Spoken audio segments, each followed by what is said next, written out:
এবার নিহত মৎস্যজীবীদের পরিবারের পাশে রাজ্যের মুখ্যমন্ত্রী শুভেন্দু অধিকারী। ট্রলার ডুবিতে রামনগরে 9 জন মৎস্যজীবীর মৃত্যু, নিহত মৎস্যজীবীদের পরিবারকে আর্থিক সাহায্য।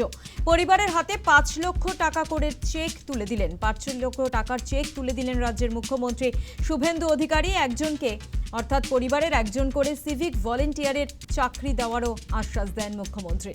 আরও একবার জানাই আপনাদের, নিহত মৎস্যজীবীদের পরিবারের পাশে রাজ্যের মুখ্যমন্ত্রী শুভেন্দু অধিকারী। ট্রলার ডুবিতে রামনগরে 9 জন মৎস্যজীবীর মৃত্যু, নিহত মৎস্যজীবীদের পরিবারকে আর্থিক সাহায্য। পরিবারের হাতে 5 লক্ষ টাকার চেক তুলে দিলেন মুখ্যমন্ত্রী। মুখ্যমন্ত্রী কি বলেছেন শুভেন্দু অধিকারী শোনাবো আপনাদের।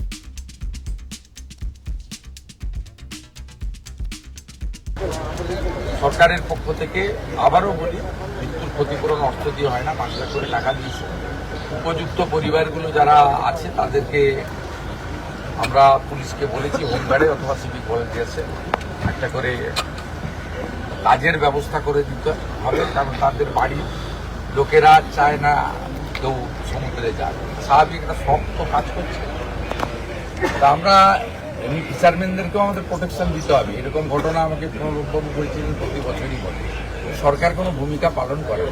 প্রথমবার সরকার কিছুটা কেন অনেকটাই, তাদের কথা আমার কথা না, আমি মনে করি এটা আমাদের দায়িত্ব, আমরা একটা করছি।